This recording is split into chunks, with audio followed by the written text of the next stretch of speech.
Here we are with Peter Dollins, writer, and your extensive library for this edition of Books Not Film, Part 2.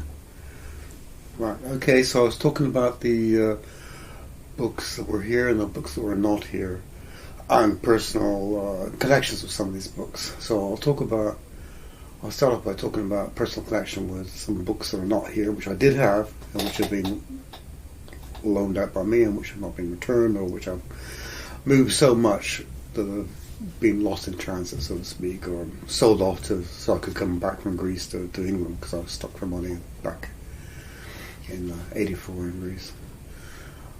And so Norma Mailer, The American Dream, and his war book, where she made the breakthrough, was with, I forget the name of the book now.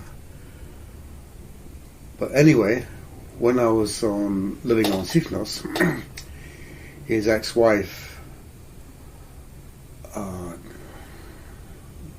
Lady Jean Campbell, came to the island, and I met Lady Jean Campbell, as she titles herself, Jean Campbell, through Rhonda, who was this very eccentric woman, Amazon in the sense of being very big and very strong, about 6'3", and she did labouring work with the local builders in Vassy, and they used to say, "Oh, Rhonda, lift up that concrete bag, show people you can do it." And she would do this concrete bag, they all stare at Rhonda, these big muscles, And Rhonda met Jean. Jean came up on the ferry, and Rhonda was on the same ferry.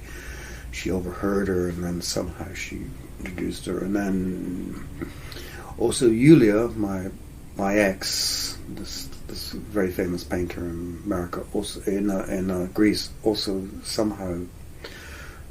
I do not know if Jean knew Yulia before, if they were introduced on the island. I'm not quite sure. But I met Jean Campbell.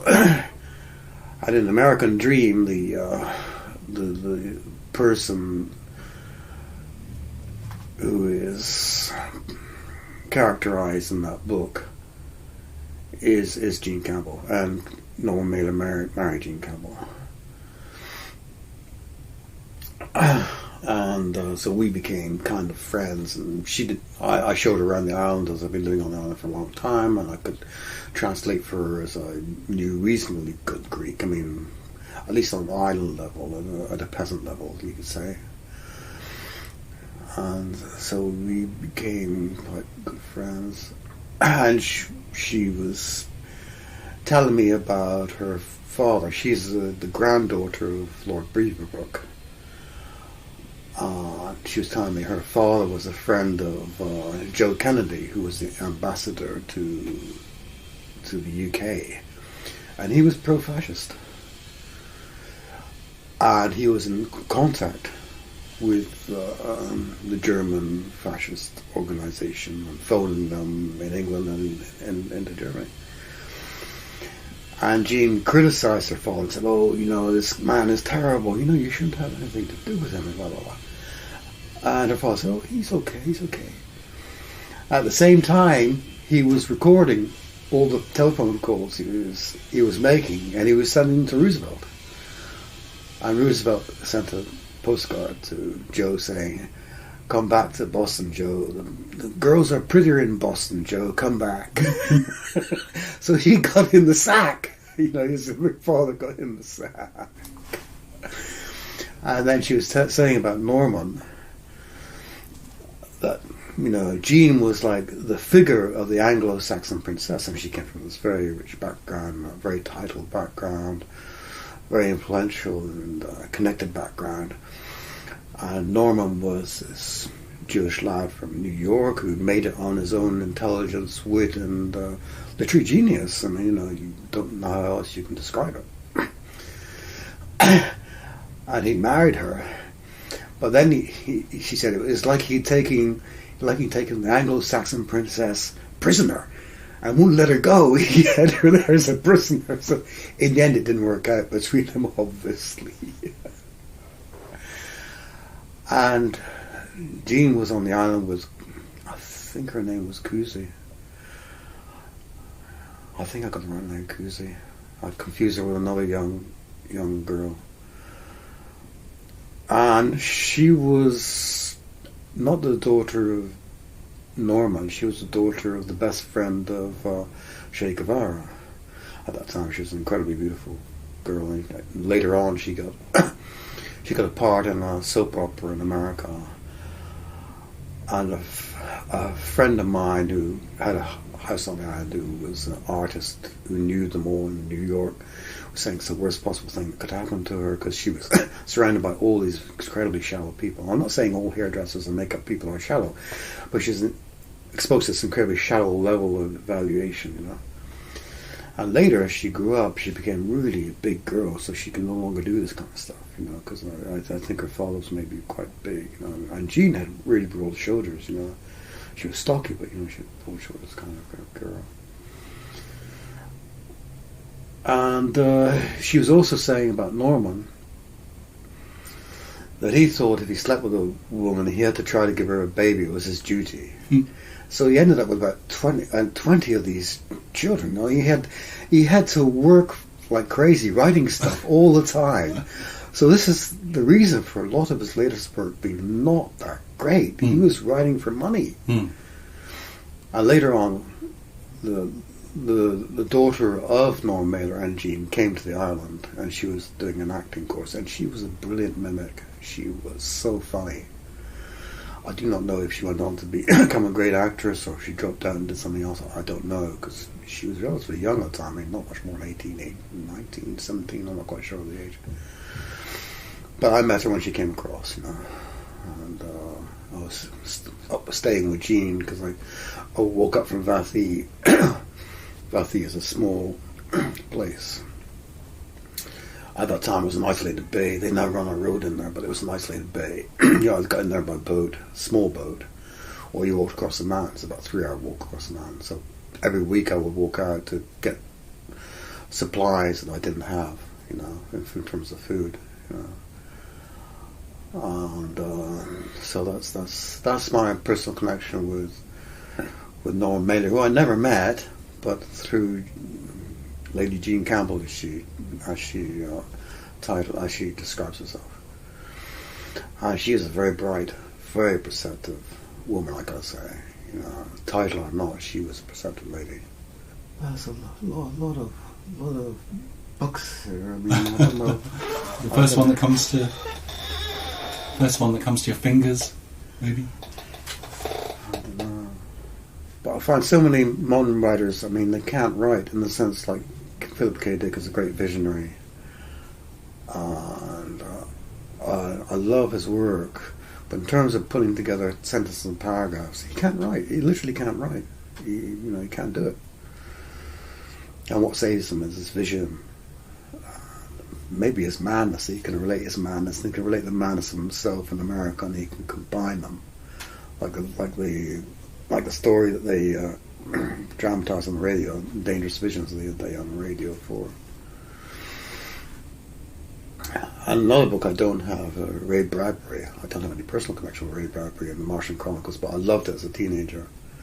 I never lost my feeling, obviously, for the great, for the writers, you know, the classics, Tolstoy, Dostoevsky, Chekhov, all those guys. And H.G. Wells. And, also, I picked up the Eric Ambler the other day. He writes these thriller and spy kind of books. And I was amazed how good his writing was. What I discovered was that, because they republished 3 of his books, Journey into Fear, which I first discovered because they serialized it on Radio 4 Extra. And that was Journey into Fear, and that's set just before the Second World War, just as it's beginning. And this engineer is traveling to Turkey, and Turkey is a potential ally, and he's not in any way a spy, or he's not in any way equipped, but he's just pushed into this position. And they made a film for it with Orson Welles during the affair. The Mask of Demetrius and Epitaph for a Spy. Those 3 books they republished are really great books. I tried his other books and they're really not as good. But I would recommend those 3 books. It's surprisingly good writing. In every sense, characterization, writing skills, leading to the imagination, what should be left to the imagination, tension, and the way he draws in the political background and embeds it in the story and the characters is also not many writers can do all those things.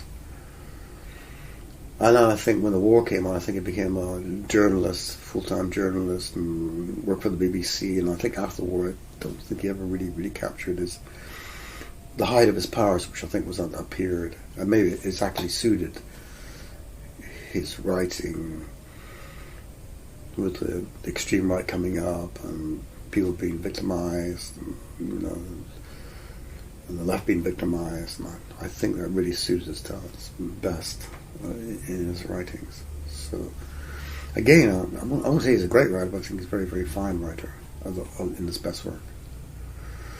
And right now they've just been serializing Cyber Rosie, which I have here, which is a book by what's his face? What's the name of the book again? Cider with Rosie. Cider with Rosie, yes, yes. By Laurie Lee. Laurie Lee, yeah. Laurie Lee. Mm. And they just serialized the other book of the week. There was As I Walked Out One Midsummer's Morning, which is about him going out. He played the violin, and he went to Spain and walked through Spain, getting enough money and food and bread, etc., by playing the violin. The Spanish really loved music, even though it was a very poor place, and at least could at least get food, etc. I don't have that particular book. I have quite a lot of his books. I don't have that particular book. I'll probably get hold of it and reread it. I might have read it a long time ago. Cider with Rosie is a terrific book. When I was young, I lived in the same area down in that part of the West Country, which is around Cirencester area. We were in not very far from his village where he comes from. What time is it set? Cider Rosie, that's set before the Second World War. When he goes to Spain one morning, just the first dawn, just the first threatenings, and the Spanish Civil War breaks out at that time. And his autobiography is set back before that, so he's growing up before that. So that's set back in, I guess, the 20s, end of the 20s, up until the 30s. I think it ends fairly early when he's still around 15, 16, 17, I believe. If I remember correctly, it's a long time since I read it. Okay, 30 years, 40 years since I read it. Yeah, just listening to the radio dramatisation this morning, it seemed a really harsh sort of upbringing or childhood. He was talking about the children dying very young. Yeah. Well, I think back in that time, children, diphtheria was quite common, and the child rate of death was quite high, as it probably is in the third, what we used to call the third world, was poor world, undeveloped world, poor world, whatever you want to call it nowadays.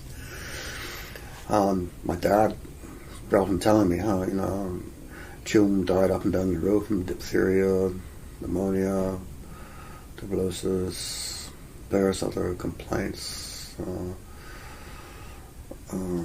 accidents which they didn't get good enough treatment for. So the funeral, the wagon taking people away, children away who were dead was quite common just up and down this single road. So it was not uncommon for the time. And his mother, I think, was either a widow or had been deserted by her husband. I don't remember again exactly which. It's 40 years ago I read the book. And, it was an agricultural community, and life was hard in an agricultural community. I mean, when my father was working, went to being a gardener after he left the railways. I mean, it was a hard life. But Dad, when he's trying to make it on to go himself, he would get up 6 o'clock in the morning, wouldn't come back till 10 o'clock at night. Be right there working, and sometimes day after day after day. And people could do it then because they'd been brought up to that life. Started helping their father when they were children, become accustomed to it. Nowadays people are no longer accustomed to that kind of work, and they eat rubbish foods. Because there was a story the other day, my friend Gary was telling me about this documentary. They were bringing people over from Hungary to do the fruit picking. And these people in Liverpool could no longer stand being on dole, and they tried it. And they couldn't do it. They actually physically couldn't do it. And I remember fruit picking as a child. I mean, as an older child, 13, 14. And I'm almost a turning teenager, you could say. And some of the children came from school for me because they wanted a bit of spare money, and they found it very difficult. I was used to doing it, so for me, I'd already got used to that entire thing. So the guy was quite pleased with me, but the farmer, he wouldn't keep the other children on. They couldn't do it. So now you're living in a city, you're eating all this rubbish food, you're not keeping you fit, or you're not fit. You go to this kind of work, and maybe you're 40, 50 years old. Do that kind of work now, you need probably 4 or 5 months to your body to acclimatize. 20, you can acclimatize within 6 to 8 weeks. You're a teenager. But you're going to have to stop drinking at night. You're going to have to go to bed at a reasonable time. You have to eat okay for that time. And then it's going to take you 6 weeks to acclimatise. But which time your farmers sack you. Say, you can't keep up, man. I'm drawn towards Thomas Hardy behind you, which was also talking about the kind of hard times that people were living in. Okay, I'll just finish off with a personal connection with Rosie Lee. Not Rosie Lee, Laurie Lee decided with Rosie. Because when I was in Athens, I met this English teacher, because I was teaching English in Athens. Well, I was also working on a Greek insurance magazine doing the section. But he got to know Laurie Lee, and he really criticised him for his writing. He was saying his writing was rubbish, etc. And Laurie Lee was saying, I don't understand why you're becoming so aggressive. I had to reread Rosie, Rosie, because I don't understand it. I don't remember it as being badly written. Certainly, it's very vivid, very storyline. Okay, so it's Thomas Hardy. Well, I read Jude the Obscure when I was about 16, maybe younger. And I was working on the railways, and my depot became Didcot, so I was working across to Oxford, which is only 18 miles away. And Jude the Obscure is this man who does educate himself, but then he discovers that it's just impossible for him to do anything with his education. Like, he gets to speak Latin, knows Latin, etc. And he goes up to Oxford and tries to speak to these professors, and it's just hopeless, And that book terrified me. And it terrified me so much that I didn't read another Thomas Hardy book for 30, 40 years now. I read Tess of the Urbil's next, I think. And I think I already said I have an indirect personal connection with Thomas Hardy because Robert Grace, in his autobiography, he and his wife, they bicycle down to see Thomas Hardy, and they get along very well, and they talk about poetry and these things. And Thomas Hardy tells him to always carry a notebook and pen with him because he went out to do some gardening. He had the idea for a book or a long short story, I forget which now. It was the best one he ever had. And he thought, I just finished pruning these tomatoes and I'll come back in. And he came back and he'd forgotten it all. So you often wonder what he was, and he just couldn't remember. So always carry a pen and notebook with you. So, and I found Thomas Hardy a great writer, but I find it a little bit grim for me. You know, I'm sure it's a very realistic picture of the time of working people. And of course, after he drew The Obscure, he had so much criticism from the critics that he stopped writing prose. He wrote poetry, and I love his poetry, Thomas Hardy poetry. I still find it a little bit difficult to read his prose because it's realistic, it's great, but it's grim. You know, I mean, and he seems to have, or at least his characters seem to have this vision of a god, of there being a god, but being like an Old Testament God who just strikes you down, boom, so you just cannot win. You know, you're just going to end in suffering and pain. Like when Jude the Obscure's child hangs himself and hangs all his siblings because he overhears Jude talking about how difficult it is to look after the children and feed them, etc. And he hangs himself, and I think he hangs his siblings as well. I think that's in Jude the Obscure. Don't think it's in Tessa. But Tessa the Herbivores has very realistic descriptions of picking beet, because agriculture work was just so tough, and picking beet, I think it's done mechanically now, but even when I was a young man, they were still picking beet physically. I mean, picking soft fruit is nothing compared to that. It just tears you.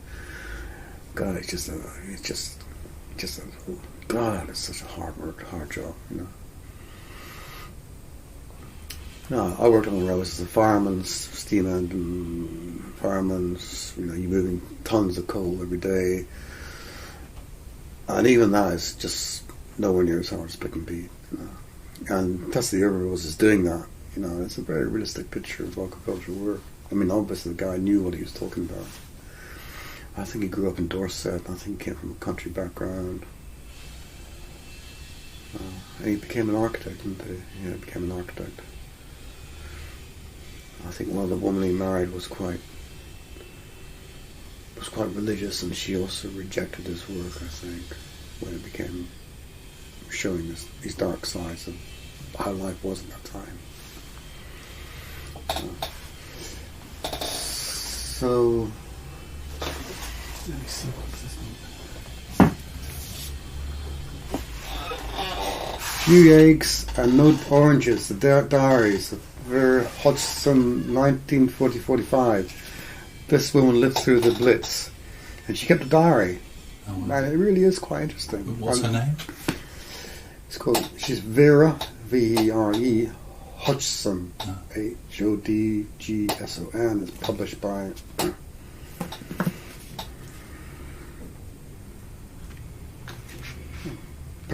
Persephone Books, which is actually just around the corner on Lambscondia Street. It's on my daily walk almost. I went in there and asked them if they had anything else, and they said they let anything else continuing from that, because I was trying to find things which covered the same period as my mother's life. And they said the diary does continue, but I have to go down to the library, I think in Kensington, and ask to see the libraries, because they're not published after 45. They're not published to continue, but they're not published. Well, this is quite a vivid picture of what it was like to be living through the Blitz in London, you know, from 1940-45. And if anybody's interested in that period and interested in a woman's experience and Blitz, I would recommend this book. Yes. And I also have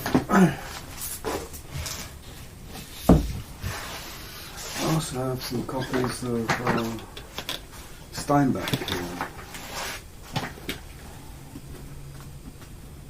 I've got the log of the Sea of Cortez here somewhere. By Steinbeck. And that's just where he is this famous character. Where is it? It's here somewhere. He has this famous character, Doc, who he puts in Cannery Row you know, which is a book which I love. And there's a great character there called Doc, who's based upon this man he knew and was a doctor in the area. It shows all the life of these bums, you know, people just surviving, rejecting consumer society before it even came into existence, because, you know, this is back in the Great Depression even, you know. So I recommend Cannery Row. It's not his greatest book, but I mean, his greatest book is Grapes of Wrath, of course. But, you know, it's a nice introduction to his work. But then he went on this trip with the Doc of the fictional Doc, who's actually a factual character. He went down to the Sea of Cortez, and they took his trip on this boat, fishing and exploring. So it's a wonderful little book. Maybe I'll lend it to Peter later. I'm not quite sure now. And it's not a great book, but, you know, as a relaxation, I would really recommend that book. And of course, if you want to read his greatest books, it's Grapes of Wrath. And I really like Indubis Battle, which seems to be almost repressed now. In Indubis Battle, there's an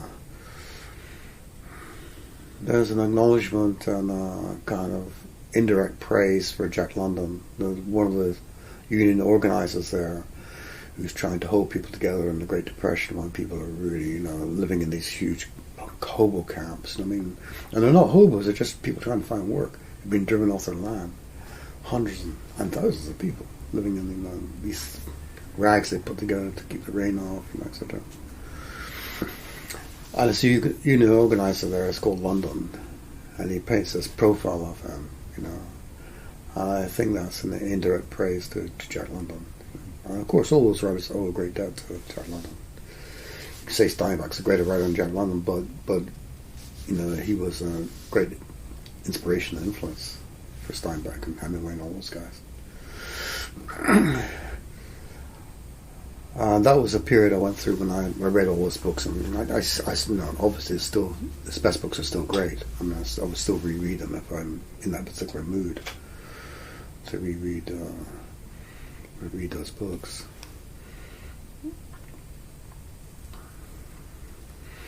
Who's Amy Tan? There's a couple of books there. Yes, Amy Tan is. I'm not quite sure. She's a great writer. She's a very, very good writer. She's a Chinese American, and one of her books. I'm not quite sure if this is the one. The Opposite of Fate. Maybe it's not. Maybe it's not this one. I've also got 100 Secret Senses by Amy.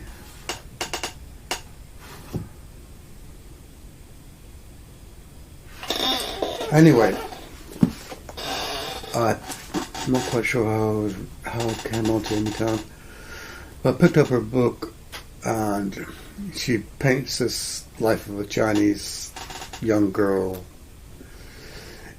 in California growing up, and she has this crazy sister who's really half mad, who comes from China, or a relation of some kind, who comes and stays with her. And then this sister drives her half mad, and she has all these kind of psychic inspirations and all these theories, and she's always talking, and she just, you know, she drives this poor young girl completely out of her mind. Or she feels, and she has a very difficult relationship with her mother, Amy, you know, the girl in the thing. I think this is based autobiographical. I think this is based upon. I thought we unplugged the phone. Should call it Books Unplugged. That's okay. I thought I'd unplugged it. In a moment. It's fine if you want to answer. See? Do you want to answer? Well, it might be the terrible Lepke. True. And then you'll talk to him for about 25. Don't worry, I'll edit this out. 25 hours. But then that will break my thing. Hello? There you go. I rang off anyway. Can you see the number? I mean, this thing's got a flaw whereby it actually records the numbers which I phone out, but Oh, not the opposite. So way around. this is a number that you phoned out to Germany, maybe. So it won't be. It might have been Jessica. It might have been Matt. But it just breaks my concentration now. Yes. That's why I tried to unplug it. I guess I unplugged it incorrectly. Let me see. Normal service will be resumed as soon as possible. Okay, let's resume. Oh, that's right. I unplug it at the source, don't I? Right.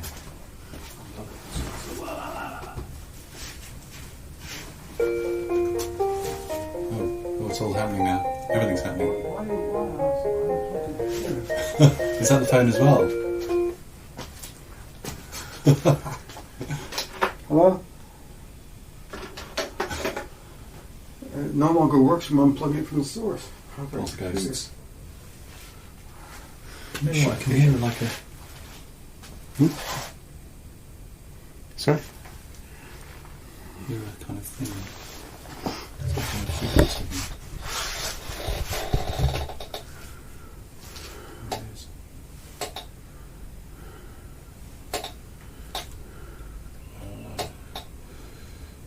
I don't want to move. I won't move the camera. It's just some kind of... Okay, so where were we? You were talking about Amy Tan. Amy Tan, that's right. Yeah, I really enjoyed her books. And then in that particular book, she goes back to China with this sister, who, and there are probably things in her writing which are flaws and all that kind of stuff. But I really enjoy her writing. But then her writing suddenly becomes quite weak, and she's physically stricken down. She suddenly has no energy. She's so exhausted she has to go to bed, and she can't find out what it is. And after a long time, she finds another sufferer, I think, maybe from the internet. It's this thing whereby the deer ticks bore in and gets this disease which comes from deer ticks. Is that Lyme disease? Lyme disease. And this is before it was well known about it. So for a long time she suffered from that. And after that she tries to continue writing. It's never as strong after that. Which is very, very understandable. The poor woman is struck down. But I really enjoyed seeing that perspective from within the Chinese community, from a young girl trying to deal with her home community. They made the Joy Luck Club film from her book, I think. What was the name of the film? The Joy Luck Club, is it? Mm. They made that from one of her books. And so, yeah, she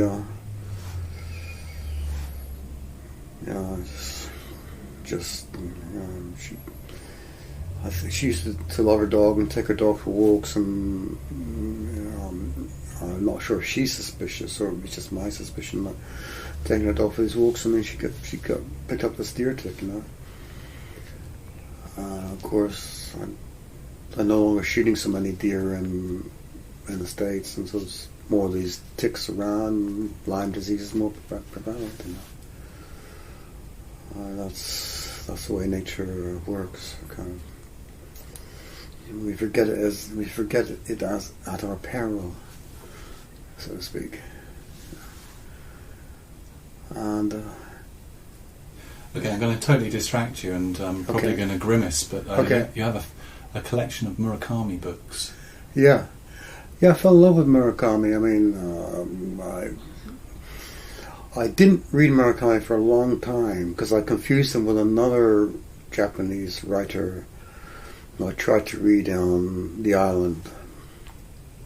Has a very similar name, and he ended up this fellow ended up committing harakiri. He was a very right-wing character, and I really despised and hated his writing. I tried it, but I couldn't read it. And he has quite a similar name to Murakami. And so I ignored Murakami for a long time. When I was in Thailand, there was a book by Murakami, and I thought, okay, so I'll try this guy again. But it was not the same guy, and it's just... and I think I began with Kafka on the Shore, which is a terrific book. Again, I recommend anybody to read Kafka on the Shore by Murakami. Look, what is it about? It's this young boy. He has this huge orbital conflict with his father. Is his father a university professor? And he tries to break away. You know, and he feels greater and greater pressure. And he just gets on this bus and he has these very strange dreams. And he just gets on this bus and gets out, goes away, you know. And then it's a journey it's a story of his voyage on the bus. He meets this young woman. They have this connection. And he ends up finding this job in this library, working for this woman running this library in another part of Japan. But somehow there's a connection with his own life in this library, in the woman in the library, in the painting. The painting is called Kafka on the Shore. And he thinks he might have killed somebody. He has this very strange dream. He's not sure if he's killed somebody or not, and he feels he's not out of his father's influence. And in a way, he's trying to track down his father, and he goes into this.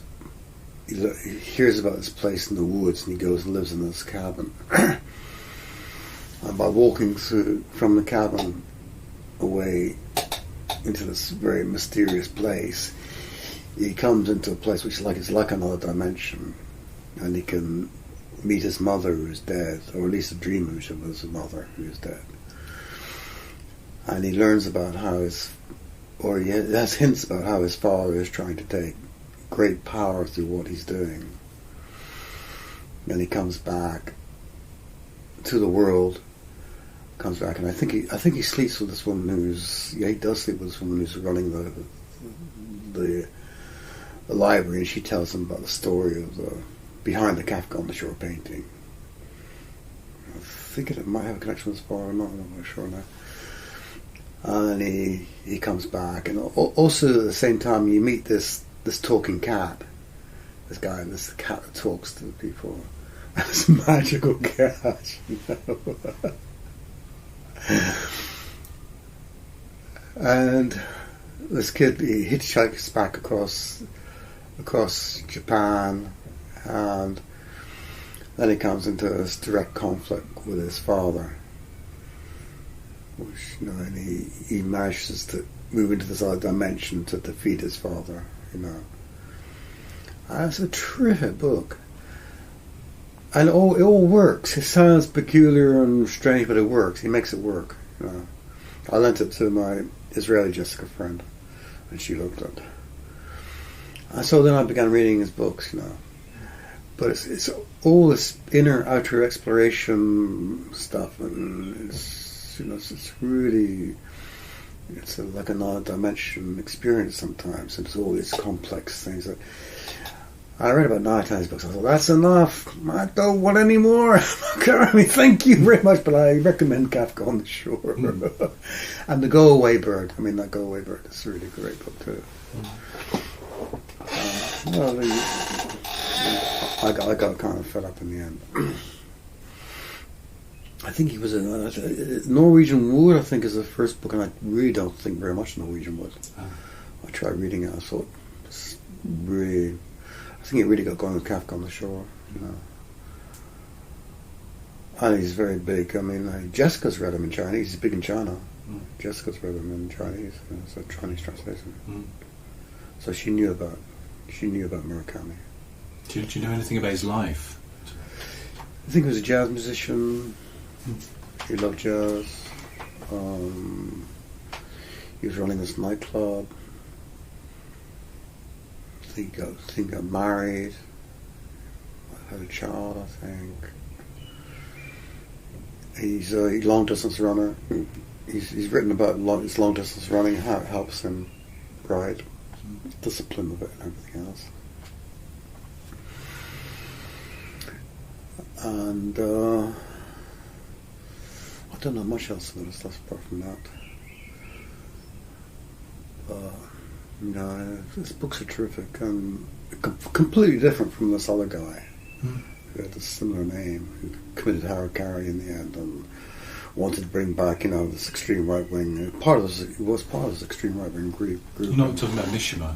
Mishima, terrible. That was a different time, though, isn't it? Different time. I just confused. Much more modern. Yeah, I just confused the two names. Confusion of the names. Okay. Just for the record. I just confused the names. And hop, skipping and jumping to Kafka then. Was Kafka an influence on your... Yeah, I really like Kafka. I mean, what's a great influence on me? On the trial.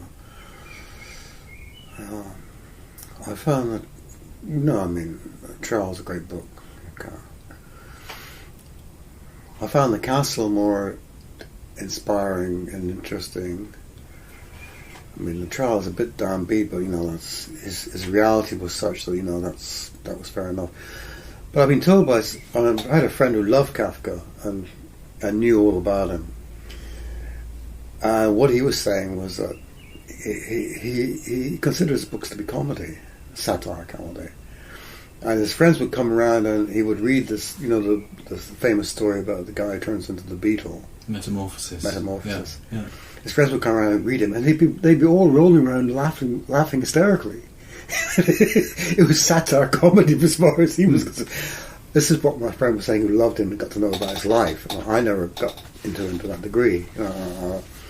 In this terrifying short story about this guy who sets up this torture execution machine, and is so precise he has to test it on himself. It's a terrifying story. As an exposure of certain aspects of colonialism, you can argue that's great insight. But as I said, you come around, he was reading these stories to his friends, and they all get hysterical, rolling around in laughter. Satire comedy it was considered. I don't know if they consider that true of the trial or not, but things like Metamorphosis, I think. And I could see Metamorphosis in that light. I like Kafka. I can't say he was a huge influence or tremendously important to me.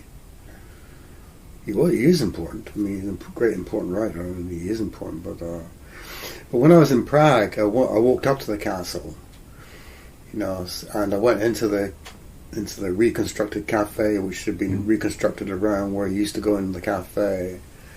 I wrote there, and Prague is wonderful. It has all these huge cafes where you can go in, have a coffee, and write all day, and not be bothered.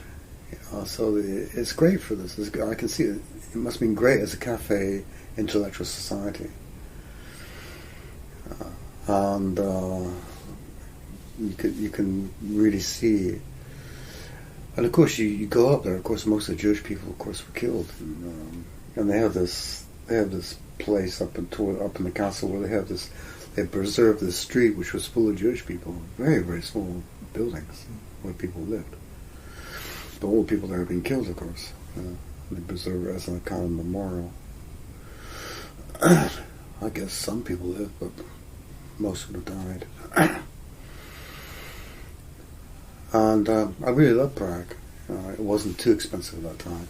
That's back in 2003. I had a terrible trauma there, but that's a separate kind of thing. Was that a tooth trauma? No, it wasn't tooth. I went there to meet a woman called Tamara. And Tamara had been a pen friend I'd had in a long time ago, after the breakdown of the Soviet Union. She wrote to me from close to Moscow. Was it St. Petersburg or Moscow? I think close to St. Petersburg, maybe. And she had a sister.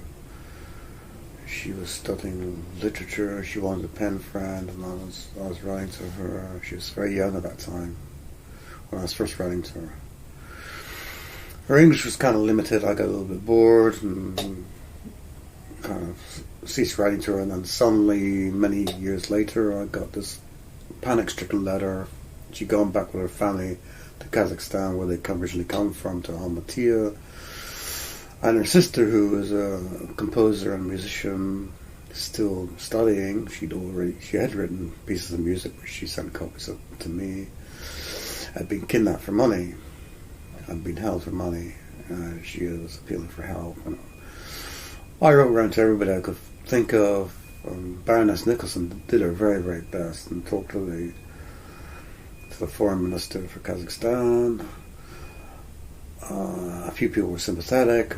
Doris Lessing sent me a couple £100, which I sent on to the family. I sent her proof of the money I sent on, because I had a correspondence with Doris Lessing from before. I'd written to her before.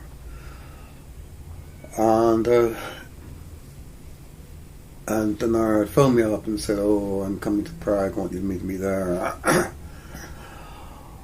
And I said, "Well, I'm not prepared or anything." She said, "I already bought the ticket," so she panicked me into... Anyway, I made the decision to go and meet her in Prague. So I flew out, and then I had to wait all night at the airport. She was late in the morning, so, the police came around with some machine guns, and they said, oh, you can't lie down and sleep here. I said, I'm going to sleep here unless you... I said, oh... I walked away. I was just in a very bad mood by that time. I forget exactly what I said, but I really, they would have to force me with bullets to move. I was just that terrible at that time. I just, sometimes you come, I'm not going to be any more diplomatic. No more diplomacy. Kill me or do it. And anyway, she came in the morning. Went back to the hostel, booked a room for the two of us. Then she wanted to marry me. I thought we'd come out to talk about her sister.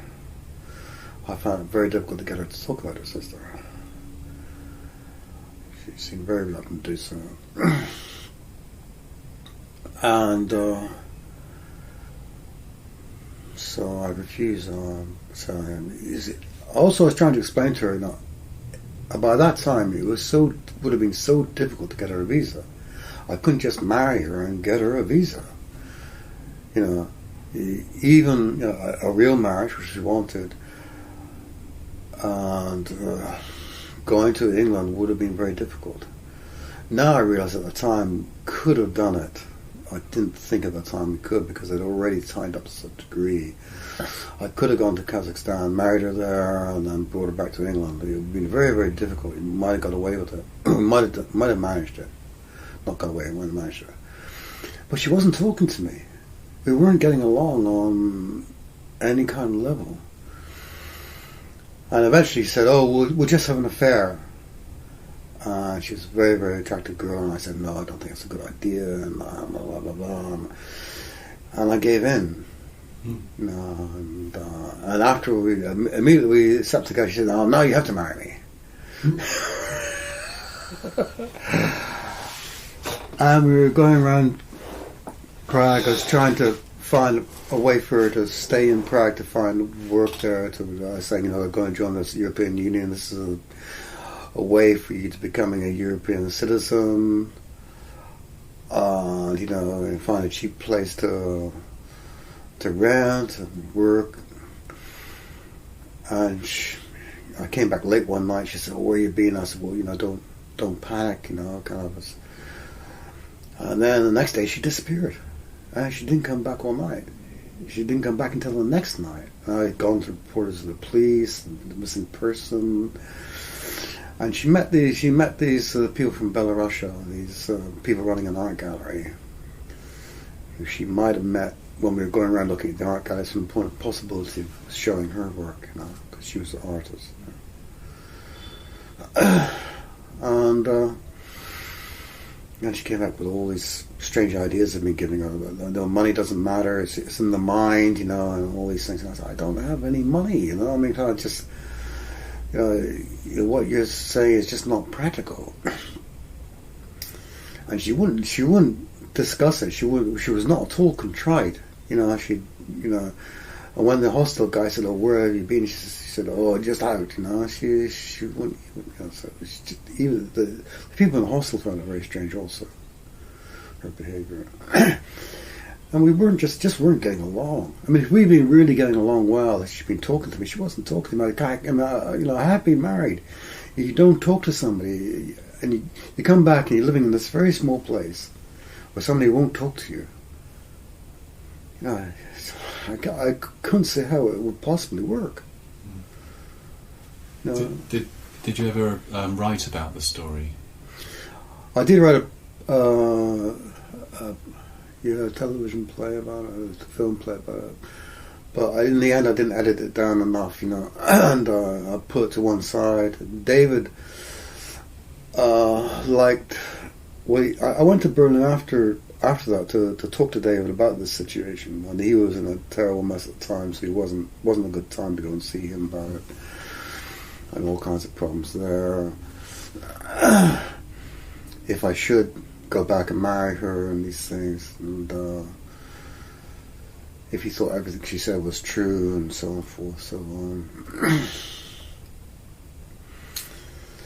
So in the end, I called the bus coach back to the thing, and she seemed to have this really strong connection with these Belarusian artists.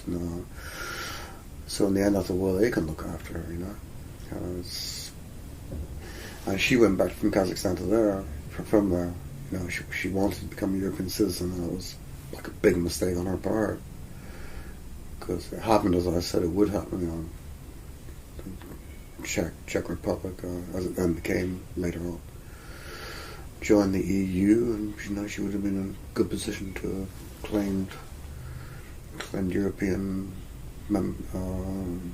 citizenship and Czech citizenship, and then use that as a European thing. And I considered it for some time. I thought, when I got back, I thought, well, I guess I was going back yet. David was inspired by this to write his own story, which was actually put on the radio, about this woman being kidnapped. He cut out the part around Tamara because I objected to some degree that he just lifted that without kind of seeking proper permission or with regard to me or anything else. Well, rather than talk about anything, typical David, he just cut that part out.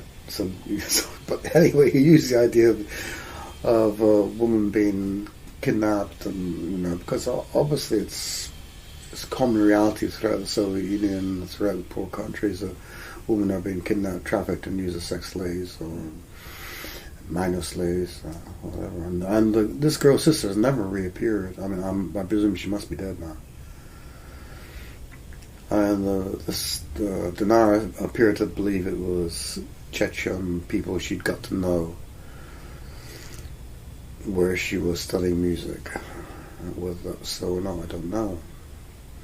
But she hated the Chechens because of this. And later on, I thought about later on I thought, well, I just can't leave this. I better offer her a marriage. I wrote to her and went to a lawyer here and tried to get him to. I got him on the case through legal aid, and then she wasn't cooperating with us. And I said, well, I'll come out there and see you, and she said no. And next thing I knew, she had a child with somebody else, so kind of that was that. And then she phoned me many years later, about 2 or 3 years ago,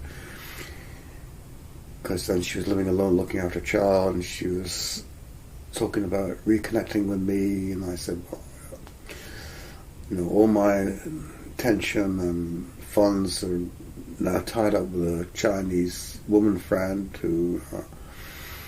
A painter who's I didn't say this, but he's a really genuine and a really terrific painter. And as Peter Slater said, she would make a great cartoonist doing illustrations, but she wasn't that good a painter. I didn't say that part of it. And then she got very angry with me. She wrote an email saying, "I never want to see you again, never want to remember you again," and blah, blah, blah. So I haven't heard nothing since that point. And he said, "Oh, she'll be back in contact with you, don't worry." I'm not worried, but But I feel bad about the whole thing because I didn't manage it very well. Obviously, I should not have allowed myself to have been pressurised into flying out to see her at that time. That was a big mistake. So to summarise, do you think books influence life, or life influences books? Yeah, it's a two-way street, I think. But certainly books influence life, and I guess books come from the caves. And when we sat around the fires telling stories, people would sum up their day, and then they would sum up their week and their month and their year and their life, and stories and myths. And implanted in the stories and myths would be, in the end, would become wisdom, and then would become a way of looking at things. And that gets transferred into poetry. I mean, even today in Greece, when I was there, you have this poetic forum where you have 5 or 6 or 7 guys. It's always guys at that time, always men at that time. You have this forum where somebody makes up 2 lines of a poem, somebody else makes up the next 2 lines until it goes around in a circle like that, bang. That was still continuing that day. So, you could say books are a continuation of this. And when printing first came in, they said, "Oh, it was to destroy memory, etc., etc., which people poo-poo." But the people on the island where I live, most of the people, older people there, were literate, and their memories were much, much better than literate people. 100 times better, easily.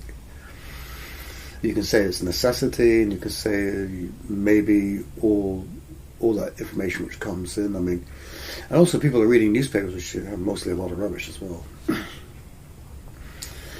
And maybe all that information just kind of dampens the memory, or maybe the people don't have to use memory, but But all that wisdom then goes into books, into plays. I guess plays were maybe one of the first things, although the Epic of Gilgamesh is really, really old. That's ancient, before plays maybe. And the Iliad, Homer, which is still, it's still a great book. I mean, a friend of mine rereads the Homer, the Odyssey, and the Iliad every year. That's Carl Grossman, good poet friend of mine. And so all these things go into books. So definitely books influence life. But at the same time, I think it's a continual interchange. But probably people are influenced by their entire culture, entire possibilities, the things they learn from books. And, I read, I can't remember particular stories at the moment, but people have been in survival situations where they remembered things in books and tried it, and it saved their life, so this also, this can work, I